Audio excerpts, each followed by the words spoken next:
जय जनिंदर दोस्तों आज हम फिर से शनि चंद्र योग के बारे में आपको बताने जा रहे हैं। ये हमारी पार्ट 3 वीडियो है। इससे पहले जो 2 वीडियो हमने चंद्रमौली योग पर और विष दोष पर चर्चा की थी, उन वीडियो को भी आप जरूर देखिएगा।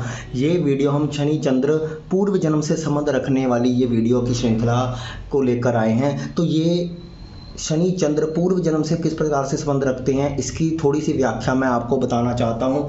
दोस्तों, जब हम शनि चंद्र युति की बात करते हैं तो दोस्तों शनि, आपको पता है कि शनि और चंद्रमा दोनों के मेल से हमें मानसिक अशांति जरूर मिलती है। ये बाय डिफॉल्ट इस युति का एक रिजल्ट है कि मानसिक अशांति रहेगी, यानी हमेशा मन में इंसान को दुख और तकलीफ महसूस होती रहेगी। ये बाय डिफॉल्ट है। फिर भी हम उसके अच्छे और बुरे परिणामों दोनों की चर्चा करते हैं। आपको ये समझना है कि शनि जो है वो दुख का कारक है और चंद्रमा सुख का कारक है। इसलिए इस युति में दुख और सुख साथ साथ चलते हैं और दुख भी काफ़ी समय रहता है और सुख की अनुभूति छुप जाती है। तो इस युति में चंद्रमा छुप जाता है, हमें सुख होते हुए भी हम उस सुख को भोग नहीं पाते और दुख की तरफ चले जाते हैं। ये इस युति का बाय डिफॉल्ट प्रभाव है। और ये बाय डिफॉल्ट प्रभाव आपको जन्म कुंडली के माध्यम से, जब इस युति के माध्यम से मिलता है तो पूर्व जन्म का हमें संकेत बताता है कि ये युति के परिणाम स्वरूप आपने पूर्व जन्म में क्या कृत्य किया था। तो आपने पूर्व जन्म में किसी ऐसे इंसान को मानसिक प्रताड़ना दी हुई होती है, मानसिक रूप से टॉर्चर किया हुआ होता है, उसकी मेंटल स्थिति को खराब किया होता है, जिस कारण ये युति आपकी जन्म कुंडली में विराजमान हो जाती है इस जन्म में। तो इस युति का संबंध सीधा सा है कि आपने किसी को मन से बहुत ज्यादा दुखी किया है या मानसिक प्रताड़ना दी है, उसके दुख में आपने उसका साथ नहीं दिया, जिस कारण वो हमेशा ही अपने सुखों को खोजता रहा लेकिन उसको सुख की अनुभूति नहीं हुई। तो इस जन्म में भी आपको सुख की अनुभूति नहीं होती, सब कुछ होते हुए भी आप वो सुख महसूस नहीं कर पाते, अपने हाथों से ही अपनी चीजें खराब करते चले जाते हैं।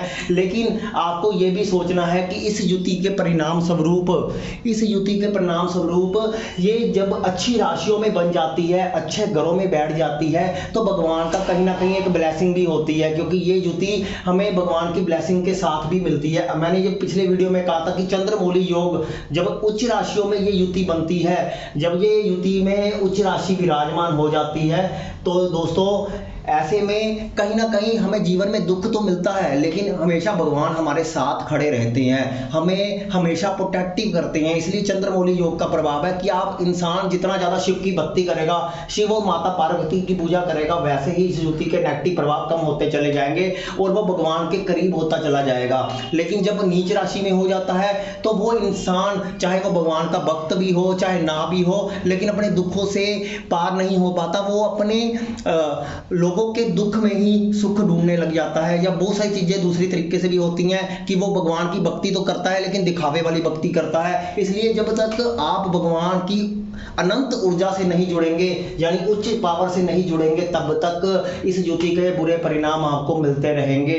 तो इस युति में पूर्व जन्म का जो शापित योग होता है, किसी के मन को ठेस अगर आपने लगाई होती है तो ये युति आपके जन्म चार्ट में उपस्थित होती है और इस जन्म में भी आपको मानसिक ठेस लगती है।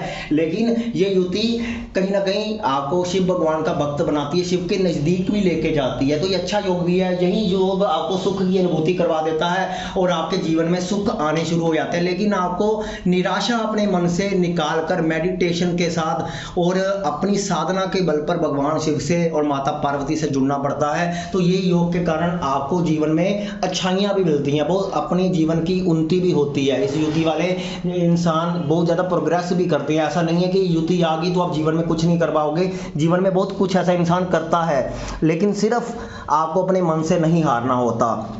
इसलिए लोगों की अच्छाई करते रहें, भलाई करते रहें और देखोगे कि कुछ ही समय में शिव भगवान की असीम कृपा आप पर पड़नी शुरू हो जाएगी और इस युति के अच्छे परिणाम आपको मिलने शुरू हो जाएंगे। पूर्व जन्म का जो ऋण है वो कट जाएगा। तो ये पूर्व जन्म का एक बहुत बड़ा ऋण होता है, इसको काटना जरूर होता है। धन्यवाद दोस्तों। वीडियो पसंद आए तो वीडियो को शेयर जरूर कीजिएगा। पार्ट 4 वीडियो भी लेके आएंगे, उसमें एक और युति आपको बताने वाला हूँ, तो जुड़े रहिए हमारे साथ और वीडियो को शेयर करते रहिए।